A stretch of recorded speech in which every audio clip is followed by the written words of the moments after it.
Chapter 17. Caught. Adele stands in your doorway, her shock quickly turning to anger as you and Theo pull apart from your kiss. Adele, I can explain. Your stomach drops as she takes in your flushed appearances and disheveled clothing. Now, I think I understand what's going on perfectly well. Before you can get another word out, your sister turns away, calling loudly into the hallway. Help! Help! Your mouth drops as several burly crewmen rush through the door, their eyes darting suspiciously about the room. What's going on here? Something the matter, ma'am? Adele, please. You don't need to do this. But Adele turns to the nearest crewman as if you haven't said a word. The Stoker broke into our rooms, and even worse, he threatened my poor sister. Seize him at once. Hair surges through as the crewmen step towards Theo. He's done nothing wrong. My sister doesn't know what she's talking about.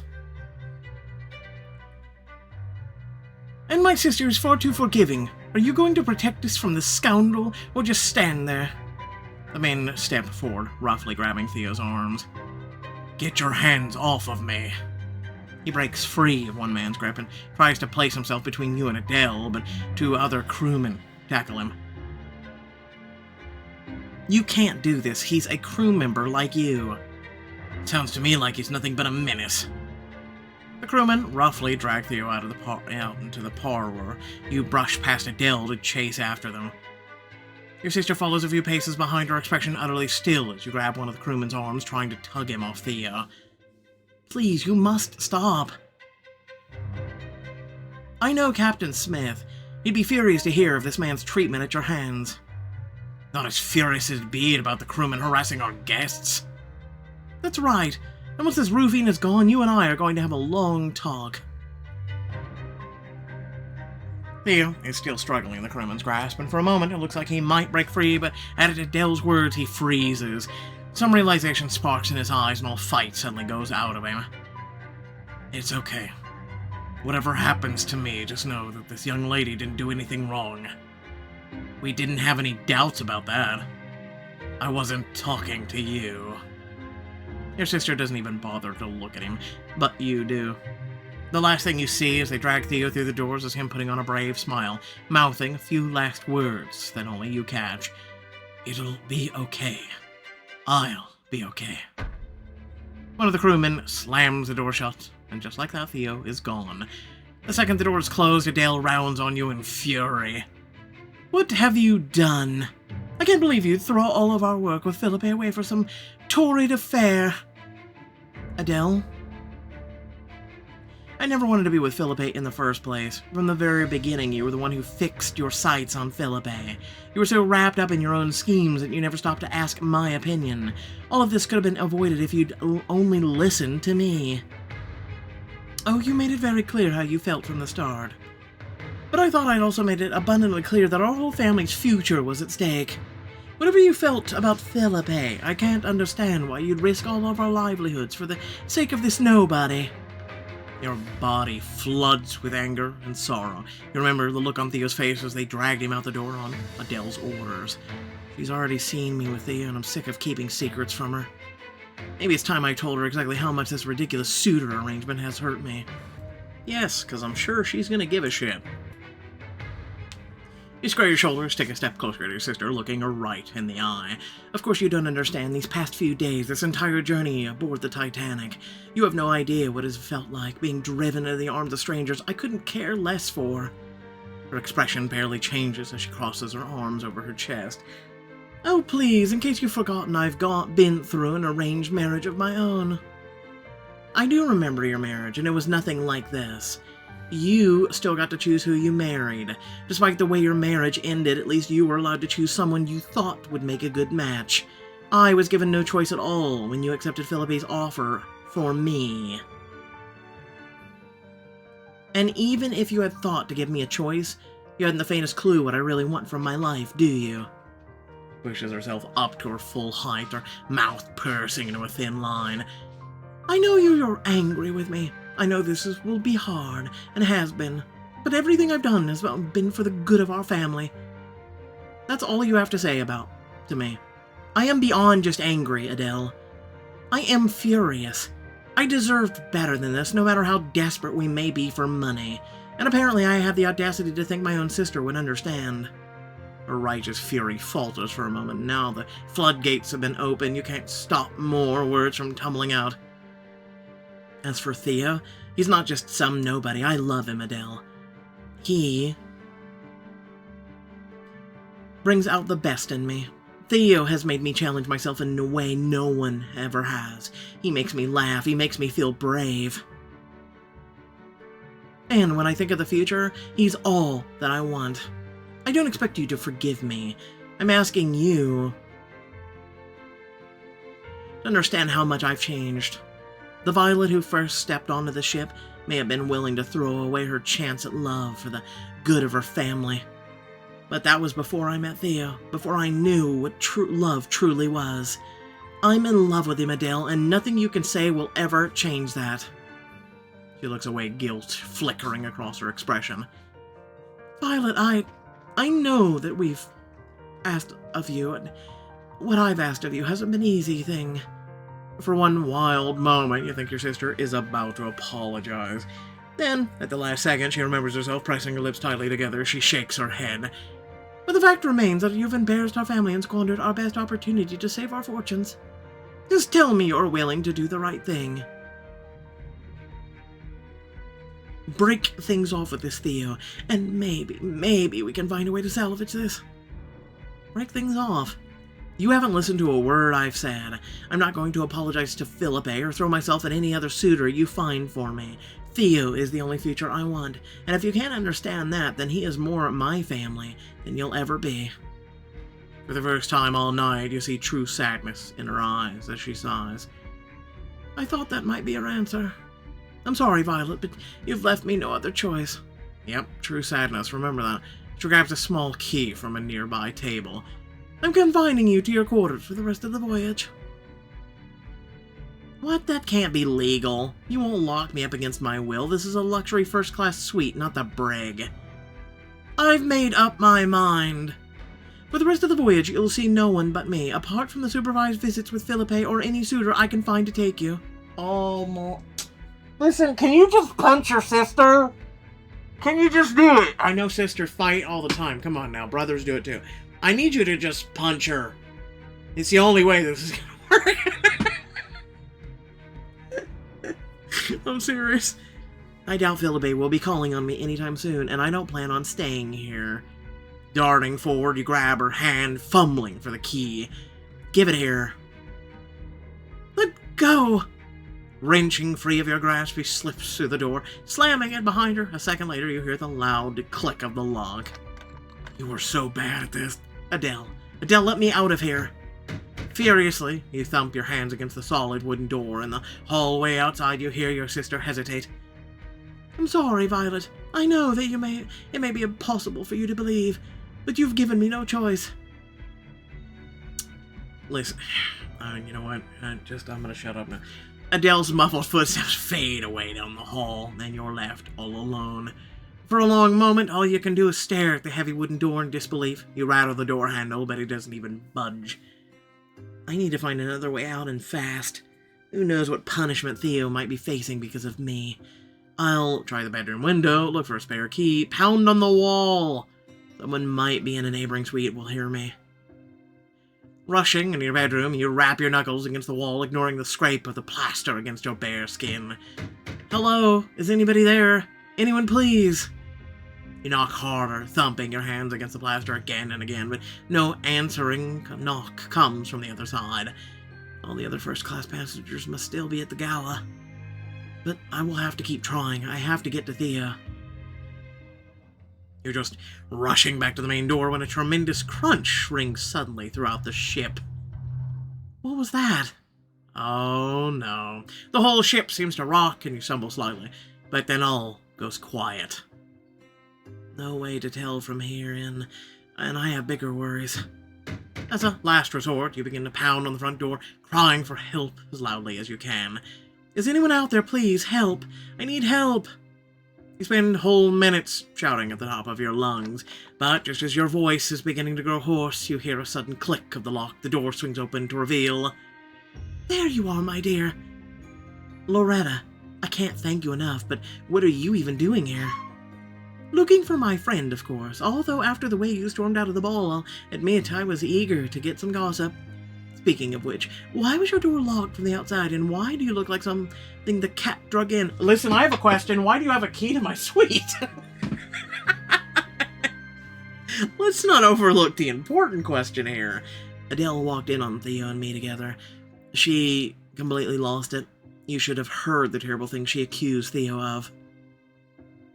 I need to find him now, before he's in deeper trouble because of me. Loretta blanches and rests a steady hand on your shoulder.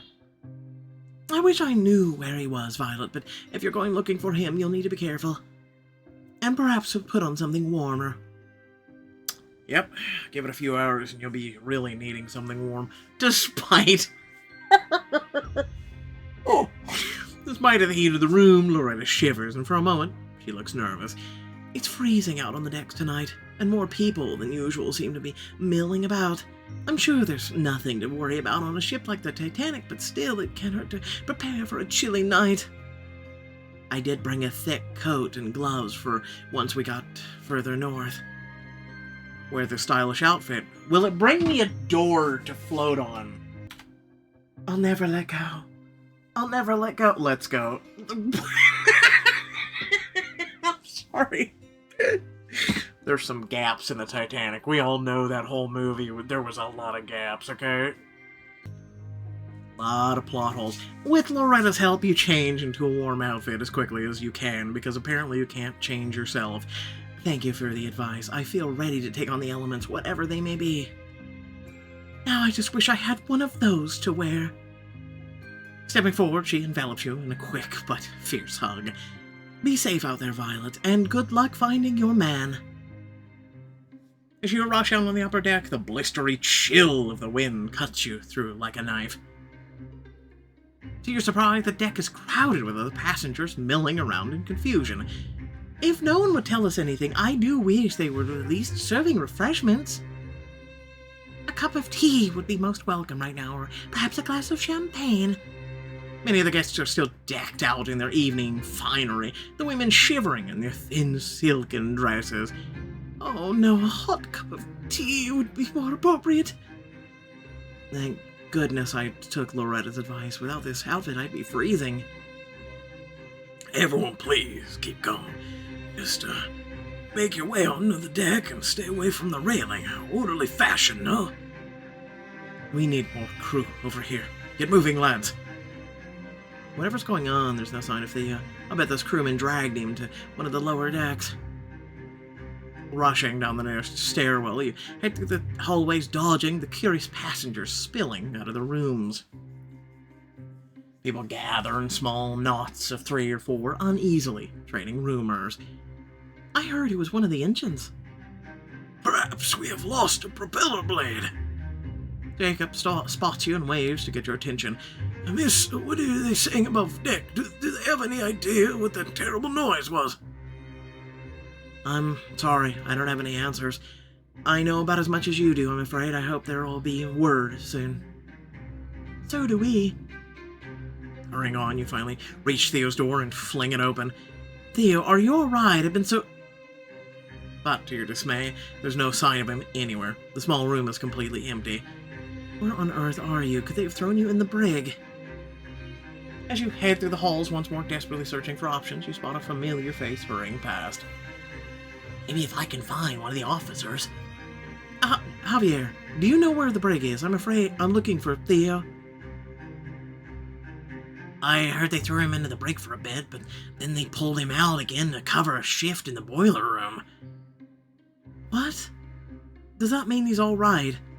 I haven't seen him myself, but they wouldn't put anyone on a shift who wasn't in one piece. At least not normally. Whatever's happening tonight, it's chaos. Then good luck to us both, and thank you. Heart hammering in your chest, you hurry deeper into the depths of the ship towards the boiler room. As you draw near, several stokers rush down the hallway past you, their eyes wide with fear. Get moving, lads. Don't turn back. What are they running? Your blood runs cold as desperate cry rings out from behind the boiler room doors. Help! Someone help me! Oh no, Thea. Without second thought, you rush through the door towards the sound of his voice. The boiler room is in shambles. Coal scattered everywhere and equipment tipped haphazardly across the floor.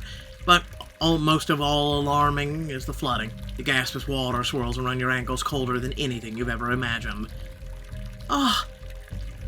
Violet, what are you doing here? From across the room, Theo looks up at you in shock. He stands beside a groaning Mac who's struggling beneath a piece of debris. Looking for you. What's happened? There's no time. You two get out of here. No one is leaving you here. Theo turns to you, his eyes tight with worry as the icy water continues to rise, lapping around your ankles. His leg is trapped under that piece of metal. Can you help me get him out? You nod in understanding, wading through the water. You quickly join Theo at Mac's side.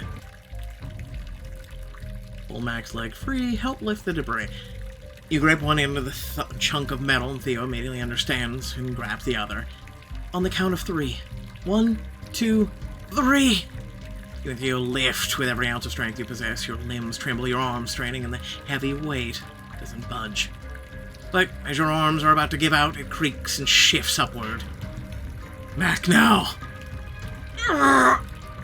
Gritting his teeth, Mac yanks his leg free just before the debris comes crashing down with a tremendous splash.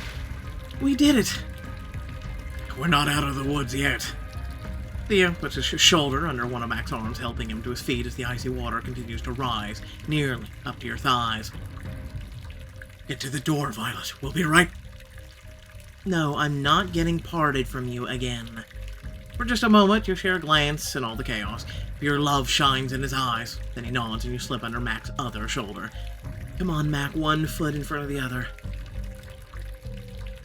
Despite the cold water, your long fur coat clings to your legs, giving you enough warmth to keep moving.